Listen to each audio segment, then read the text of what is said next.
Good evening और सभी मित्रों को प्रेम प्रणाम नमस्कार।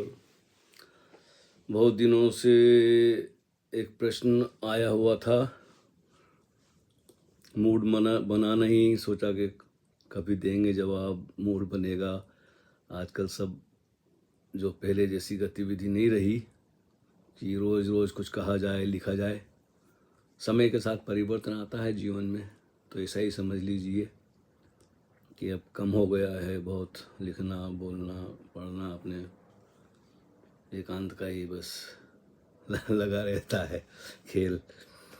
तो एक हमारे मित्र हैं स्वामी योग निशब्द, पता नहीं 2-4 महीने पहले उन्होंने प्रश्न भेजा था या साल 2 साल पहले, मुझे कुछ पता नहीं। कुछ प्रश्न मैंने इधर उधर एक जगह तो इकट्ठे किए नहीं थे, तो संयोग की बात है कि कुछ देखता हूँ तो कहीं दिखाई देता है। तो उनका एक प्रश्न है, मुझे महत्वपूर्ण लगा, इसलिए मैंने सोचा था कि इसका मैं जवाब दूंगा। नहीं तो बहुत से प्रश्न तो मैं देखता हूँ, पढ़ लेता हूँ, फिर सोचता हूँ क्या बात करना है इसके ऊपर। तो स्वामी योग निशब्द आपने कहा है, पूछा है कि कृपया इस बात का उत्तर दें कि ओशो ने क्यों इतने मुस्लिम फकीरों का गुणगान किया है। ओशो ने क्यों इतने मुस्लिम फकीरों का गुणगान किया है। ओशो ने क्यों कुरान की पहली आयत की बहुत सुंदर व्याख्या की है। ओशो ने क्यों कहा कि सूफीज़्म इस्लाम का सुंदरतम रूप है। अब ये बातें ऐसी है, जब तक आपने ओशो को अच्छी तरह से खंगाला नहीं है, शुरू से लेकर आखिरी तक किताबें तो बहुत है, 650 किताबें। अभी किसी से कहो कि 650 किताब पढ़ो तो उसके बस की बात नहीं है, लेकिन फिर भी अच्छी तरह से पढ़ना जरूरी है। ओशो ने जो भी कहा है और उसको उन्होंने उसका खंडन भी किया है। अगर बड़ी किसी की प्रशंसा कर दी, ये बहुत बड़ी क्या कहना चाहिए, महिमा मंडन कर दिया है। महिमा मंडन उन्होंने कृष्ण का भी किया, महावीर का भी किया, बुद्ध का भी किया है। ऐसे बहुत से लोगों का बड़ी प्रशंसा, बड़ी तारीफ की है। उस समय और स्थिति और सामने जो लोग बैठे हैं उनको देखकर, और ओशो को जो भविष्य में जो काम करना है वो भी उनके ध्यान में था कि मुझे किन लोगों से काम लेना है और क्या कहना है। नहीं तो इतने दिन ओशो, मेरी अपनी बात पर्सनल कहूँ पहले, फिर आपके सूफीज़म पे और ओशो के कुरान पे क्यों कहा, शायद आपने ना सुना हो या आपने मेरे संस्मरण ना पढ़े हों। तो मैंने एक बार नहीं है, 2-4 बार मैं बातों को दोहरा चुका हूँ, शायद आपकी नज़र से ना गुजरी हो स्वामी जी। तो शुरू की बातें हैं, ये मेरे संन्यास लेने के पहले की बातें हैं। ओशो ने सितंबर 1970 में संन्यास शुरू किया था, और ये 71 की बातें हैं, फरवरी की बातें हैं, जब मैं उनसे पर्सनली मिलने लग गया अकेले जाके वुडलैंड में। तो प्रवचन तो उनको सुनता भी था, ध्यान भी करते थे हम। लेकिन अभी क्या है कि जिस माहौल में मैं रहता था वो सारा इस्लाम मुसलमानों का था। जितने में मेरे दोस्त थे, उठना बैठना, व्यापार बिजनेस करना, फिल्म देखना, घूमना फिरना, सब उनके साथ ही होता था बम्बई में। तो मुंह से निकल जाती है जब आप किसी के प्रेम में पड़ते हो, ओशो जैसे व्यक्ति को हो या भगवान को हो, तब तो हम आचार्य जी कहते थे। तो उनके प्रेम में पड़ो तो उनकी बातें तो आपके अंदर गूंजती रहती है। तो दोस्तों में भी कभी मुंह से कुछ ऐसी बातें निकल जाती तो उनको शक होता है, फिर उनसे मिलना जुलना भी बहुत कम हो जाता था हमारा। सिर्फ राम रहीम और मैं, हम दोनों ही मिलके वो जो महफिल पहले जमती थी, इकट्ठे हो जाते थे मोहल्ले में, साथ में फिल्म देखने जाते थे और फालतू की दुनिया भर की बातें जो करते थे। हम सबसे छट गए जब से ओशो से मिलना हुआ, उनका ध्यान शुरू किया, किताबें पढ़ना शुरू किया, तो हम दोनों आपस में ही ये सन्यास के पहले की बातें कर रहे हैं। तो लोगों को लगता था ये अजीब से लोग हैं, अब दिखाई नहीं देते मोहल्ले में। तो उनको शक होने लगा, तो उनको भी पता चल गया कि हम आचार्य किसी को सुनने जाते हैं। रहीम ने बोल दिया किसी को कि, तो बहुत मुसीबत आ गई थी मुंबई में। फिर भी ऐसा हुआ कि एक बार मैं आ रहा था वुडलैंड, शाम को ओशो का प्रवचन था।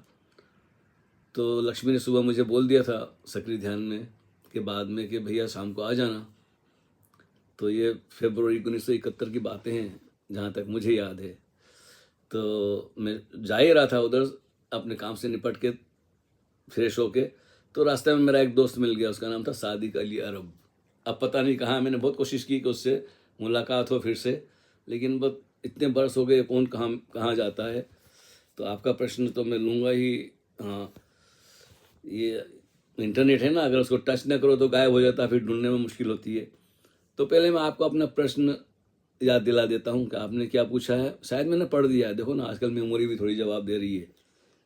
तो मैंने उससे बोला चलो कहीं चलते हैं, उसके घर पे जाते हैं, ऐसा है वैसा। मैं बोला नहीं नहीं, मैं तो कहीं जा रहा हूँ, कल मिलेंगे। बोला कहाँ जा रहा है? मैं बोला तू भी चल मेरे साथ। और मैं उसको अपने साथ ले गया। ओशो का प्रवचन शुरू हो गया था। देर हो गई 5-10 मिनट आने में।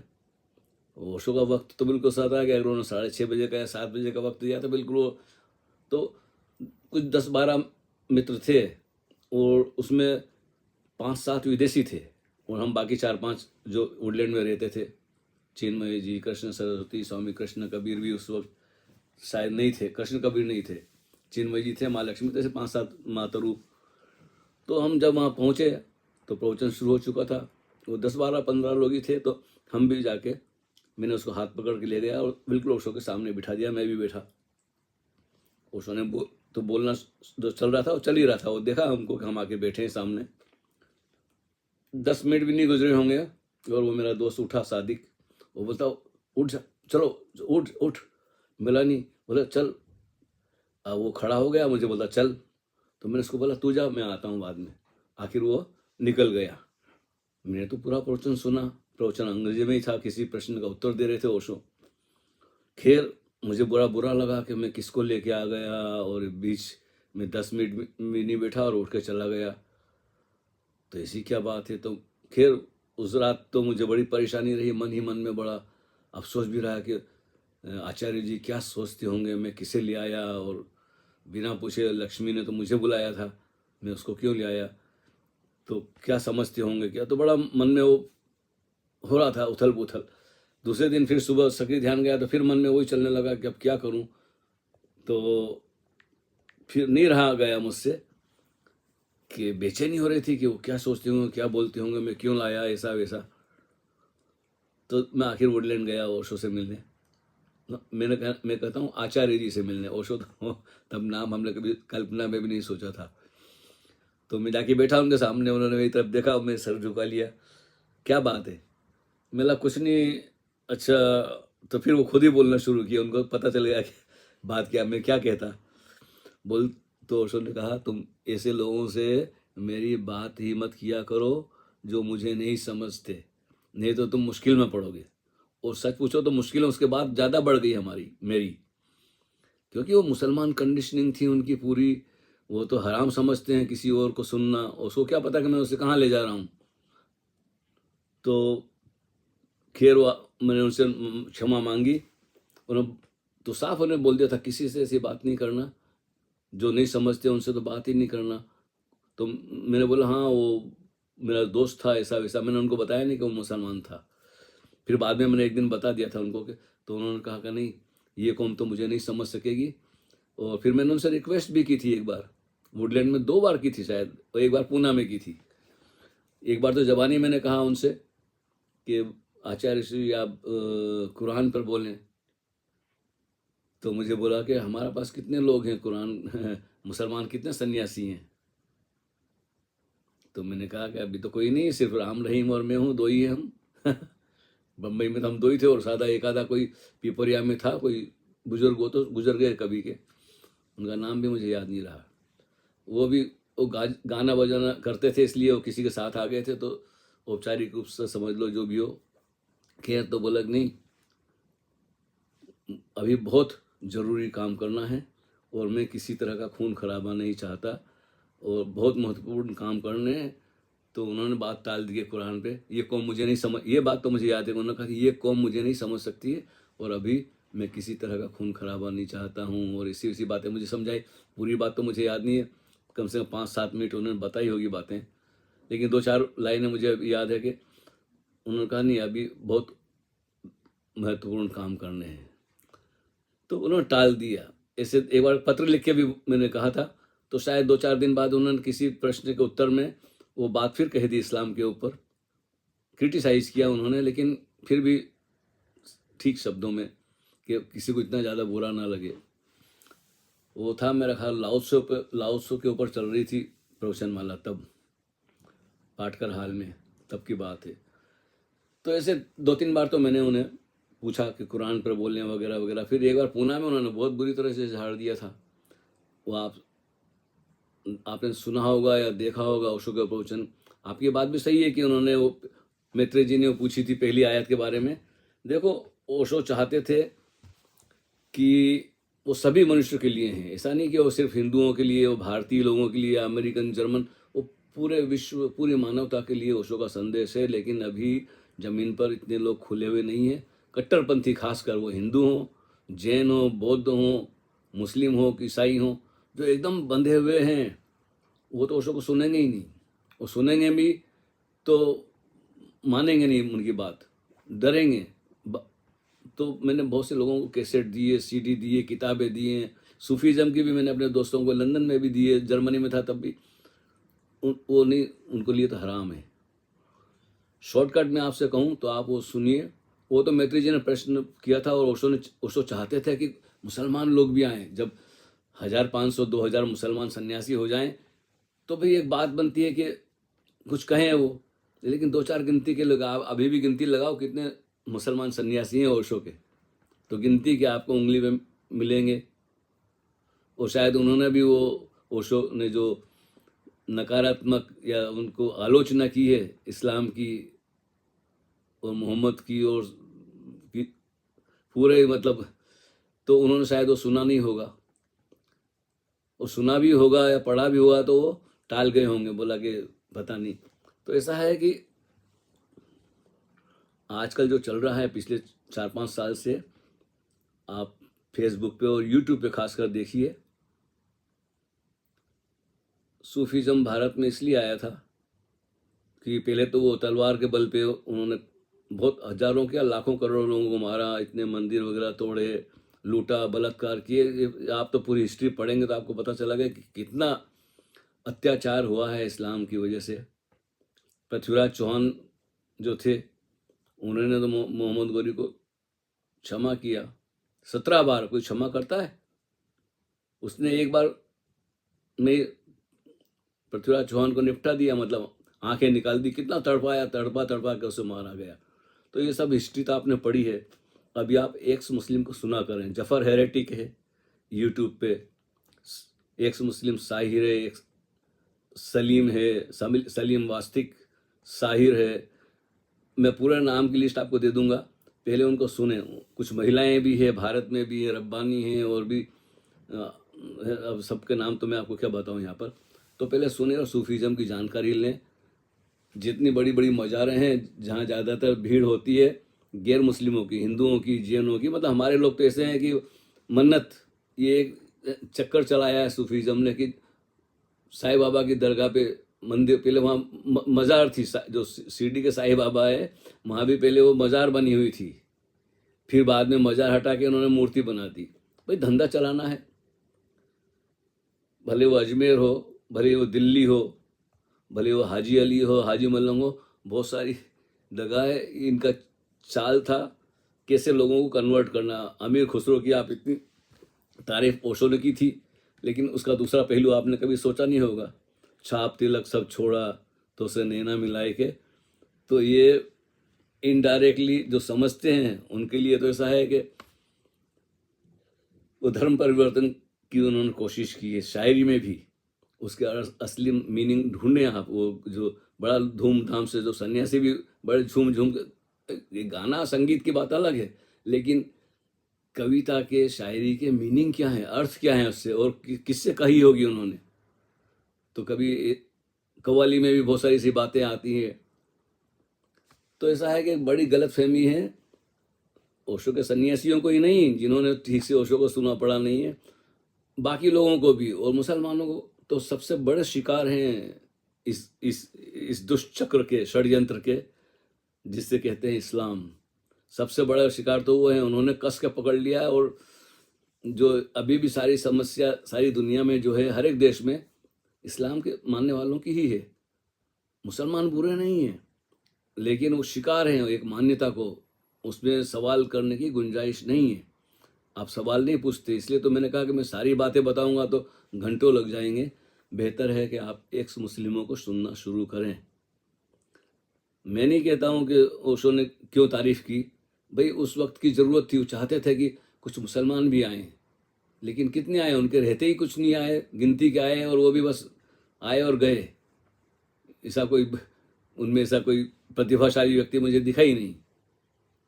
खैर जो भी हो, तो ऐसा है कि नकारात्मक ढंग से भी ओशो ने आलोचना की है। मैं आपको मैसेंजर पे भेज दूंगा, मेरे पास कुछ पड़े हैं अंश और कुछ आपको ढूंढना पड़ेगा। हर एक सीरीज में कहीं ना कहीं उन्होंने, आप ढूंढेंगे तो मिल जाएंगे, बड़ी आलोचना की है। और खुलकर इसलिए नहीं की है कि एक बार पूना में केस भी हो गया था ओशो के ऊपर, आपको शायद वो भी पता नहीं है। 79 में कोर्ट में पेश होना था और हम सारे सन्यासी इकट्ठे हो गए थे लाओसू गेट पे कि आज ओशो की पेशी है, कोर्ट में जाना है 10:30 बजे 11 बजे। लेकिन फिर वो ले दे के, समझ लो ना, पुलिस वालों को खिला पिला के इधर उधर दे के वो रफा दफा किया। नहीं तो वो तो ओशो को रास्ते से हटाने का प्लान था उनका, कि वो कोर्ट तक भी ना पहुंचे, रास्ते में ही उनको, भाई हजारों लोग इकट्ठे हो जाएंगे हथियार लेके, तो आप क्या करेंगे। हम तो कुछ भी नहीं रखते हैं जेब में सामान, और वो तो प्लानिंग से करते हैं। अभी देखा आपने संभल में, देखा आपने दिल्ली में जो क्या हुआ था, वो कौन सा हुआ था, शाही बाग हुआ था। बंगाल में क्या हुआ। भारत के कितने छोटे छोटे राज्य हैं जहाँ, केरल में, मेवात में, कहाँ कहाँ आप देखेंगे जहाँ इनकी संख्या ज़्यादा होती है, वहाँ फिर इनकी चलती है और दूसरे लोग तो घर छोड़ के भाग जाते हैं, सस्ते में बेच के भाग जाते हैं। इंग्लैंड में भी ऐसे ही है, कई जगह हैं वहाँ उनकी जब बस्ती आती है बढ़ती है, तो दूसरे लोग जो गोरे हैं और हमारे लोग हैं, सब मकान खाली कर करके भाग जाते हैं। अनेक ढंग से वो लव जिहाद होगा, फिर वो सताएंगे, ये करेंगे वो करेंगे। तो आप बहुत सारी ढेर सारी वीडियो मिल जाएगी आपको, यूरोप की भी। जर्मनी में देखिए आप, उन्होंने क्या किया। तो आप देखते नहीं, सुनते नहीं, आप सोचते हैं कि ओशो ने तारीफ कर दी है मतलब बड़ा अच्छा। धर्म तो कहना ही इससे गलत है, ये धर्म कहना ही गलत है। ये लुटेरों का, बलात्कारियों का, गुलाम बनाने वालों का, जितनी बुराई करो। तो आप सलीम वास्ती को सुने, कुछ उसकी वीडियो में आपको भेज दूंगा, तो आपकी गलतफहमी दूर हो जाएगी कि ओशो ने क्यों तारीफ करी है। वो किसी कारण से की थी, लेकिन वो उसमें सफल नहीं रहे। मुझे बोलने में ज़रा भी झिझक नहीं है कि इस मामले में मुसलमानों को राजी करने में ओशो सफल नहीं रहे। वो गिने 2-4 5 आ गए, उनकी बात छोड़ो, वो तो ज़्यादातर लोग तो मुसलमान भी नहीं है, क्योंकि इतने नियम का पालन करना बड़ा मुश्किल है। तो मैं संक्षिप्त में कहना चाहता था, लेकिन सोचा कि आपको ओशो का लिखा हुआ भी पढ़ के सुना दूं। लेकिन मैं चाहता नहीं हूँ कि जो ओशो ने कहा है उसी को मैं पढ़ के दोहराऊं।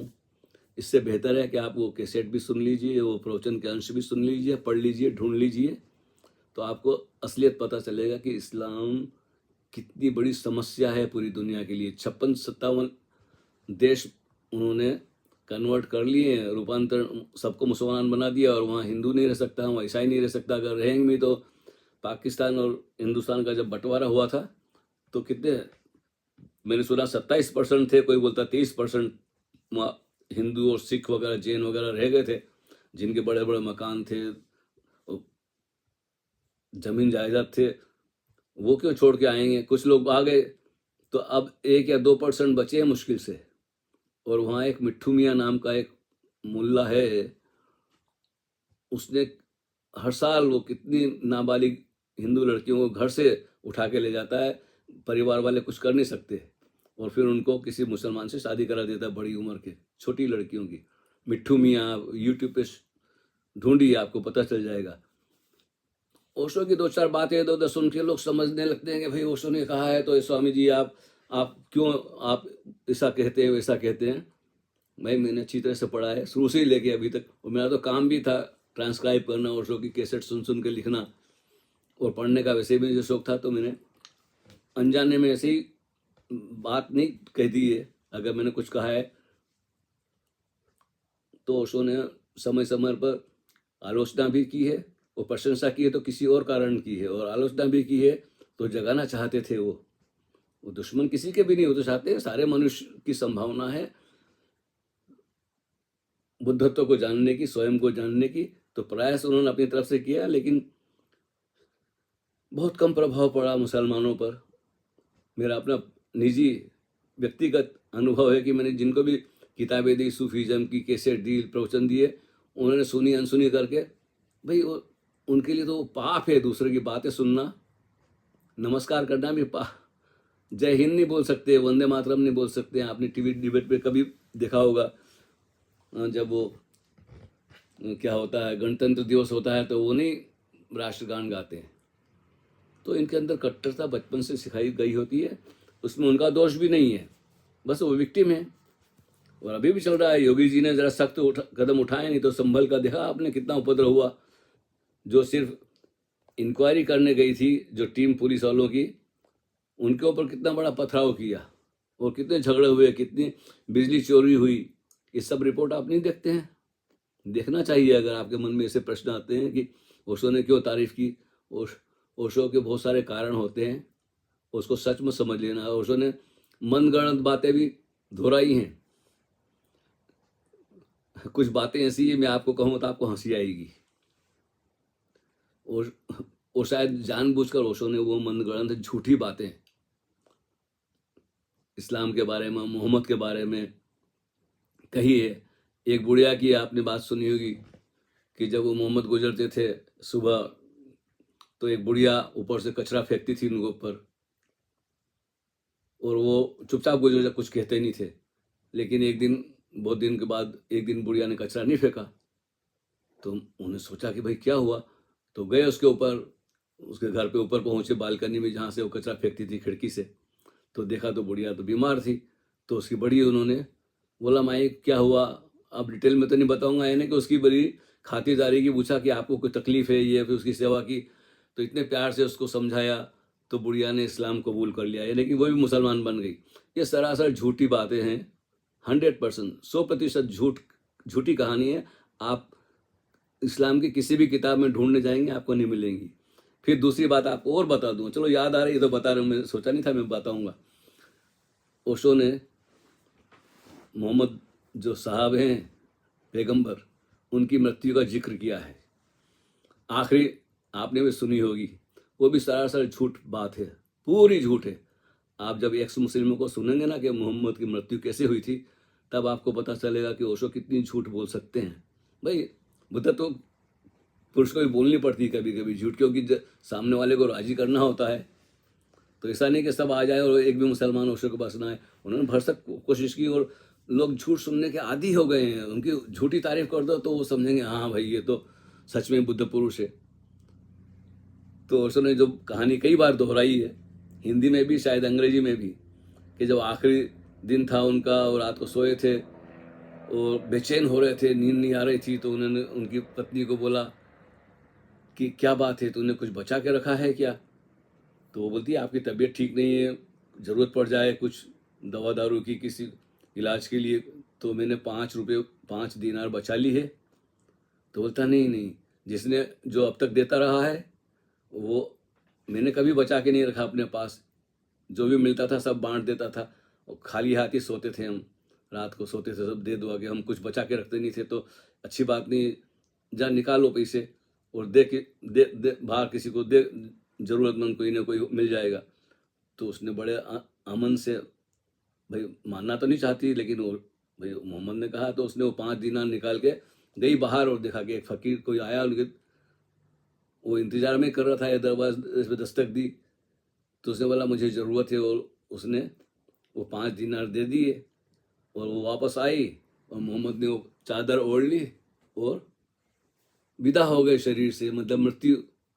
ये सरासर झूठी बात है, उनको जहर दे के मारा गया था, ये बात ओशो ने नहीं बताई है। और कैसे जहर दिया गया था इसकी लंबी कहानी आप जफर हेरेटिक पे या यूट्यूब पे जाके ढूंढें। एक्स मुस्लिमों ने इसको बिल्कुल, किताब में जो बातें लिखी गई हैं वो अपनी तरफ से कुछ नहीं कहते हैं एक्स मुस्लिम, वो जो लिखा गया है उसी को दोहराते हैं, दोहराते नहीं, बताते हैं किताबें खोल खोल के। और जब लोग समझते हैं तो वो भी इस्लाम छोड़ देते हैं। तो इससे अभी तो ये बड़ी सुनामी सी चल रही है भारत में, सब जगह जो भी लोग पढ़ते हैं कुरान को, वो ढंग से पढ़ते हैं अपनी भाषा में। अधिकतर लोगों को तो रट्टा लगा देते हैं बचपन से, जैसे कोई श्लोक सुना दिया संस्कृत में, आपने रट लिया, लेकिन आपको उसका मीनिंग ही पता नहीं है। तो अधिकतर मुसलमानों की तो हालत यही है, 95% ऑलमोस्ट, कि उन्होंने वो अरबी भाषा में रट्टा लगा लिया है। रोज रटते थे, रोज गाने की तरह, वो याद हो गया उनको, लेकिन उसका मतलब क्या है, मीनिंग क्या है, अर्थ क्या है, उनको ज़रा भी पता नहीं है। और जब उनको अर्थ का पता चलता, कोई बताता है, तब उनको बड़ा शौक लगता है। कई लोग तो बड़े दुखी हो जाते हैं, सोचते हैं हम कब इतने बरस से क्यों हमने इतना समय कमाया, क्यों मानते रहे इन झूठी बातों को। तो बड़ी बड़ी मुल्ले जो मौलवी थे, जो दूसरों को इस्लाम की शिक्षा देते थे, उन्होंने इस्लाम छोड़ दिया है। और आजकल वो सिखा रहे हैं लोगों को कि इसमें क्या गलती है। तो ऐसा है, आप भी गलत फहमी के शिकार हैं। आप ही नहीं, करोड़ों लोग, सारी दुनिया में हजारों करोड़ों लोग गलत फहमी के शिकार हैं। और अच्छा है कि आपने प्रश्न पूछा, मैं तो टाल जाता, मैं बोला क्यों बेकार में पंगा लेना, लेकिन फिर पता नहीं आज मेरा मूड बन गया। तो मुझे क्षमा कीजिए अगर आपको मैंने डिस्टर्ब किया है। सूफीज़म एक बहाना था, और सूफियों ने इन्होंने जो भी अत्याचार किए हैं उसका आपको पता नहीं है। ये जो अजमेर दरगाह के जो चिश्ती है ना, उन्होंने पृथ्वीराज चौहान की सईयों गीता को सड़क पे फेंक दिया फौजियों के, उनके जो सामूहिक बलात्कार के लिए। आपको पता ही नहीं है पीछे की कहानियों का। लोग चले जाते हैं चादर डालने, क्योंकि उनको सम्मान चाहिए, राजनेता भी पहुंच जाते हैं। लेकिन क्या है कि उनका वो कारोबार है, वो सबका आदर करेंगे तो उनको वोट मिलेगा। मुझे तो भैया किसी की वोट की ज़रूरत नहीं, मैं अपने अकेले में मस्त हूँ। तो बातें बहुत हो गई है, आप ढूंढिए कुछ बातें, मैं आपको आपके मैसेंजर पे भेज दूंगा, या व्हाट्सएप पे आप संपर्क करें। और किसी भी चीज़ को ओशो ने कहा है इसलिए सच मत मान लीजिए। जानबूझकर ओशो ने भी झूठ बोलना पड़ा है उनको, या जानबूझकर उन्होंने बोला है। तो मेरा ख्याल है जितनी बातें करेंगे उतनी कम है। चाहता तो नहीं था, लेकिन फिर सोचा कि ठीक है, नहीं तो उनको लगेगा स्वामी जी ने उत्तर नहीं दिया, आपने लिखा था कृपया इसका उत्तर जरूर दें, तो कृपया। उम्मीद है, आशा है कि आप इंक्वायरी करेंगे, एक्स मुस्लिम को सुनेंगे, और फिर कोई निर्णय लेंगे कि क्या है क्या नहीं है। बिना खोज के, बिना तलाश के, बिना जानकारी लिए किसी भी चीज़ को मान लेना उचित नहीं है। तो हरिओम तत्सत, और फिर मुलाकात होगी। कोई और प्रश्न हो तो भेज देना, मूड बना तो ज़रूर चर्चा होगी। वैसे तो आजकल कम होता है, लेकिन हाँ कोई सा महत्वपूर्ण प्रश्न हुआ, ये आपका महत्वपूर्ण प्रश्न था, इसलिए मैंने सोचा ठीक है। तो हरिओम तत्सत। चलो।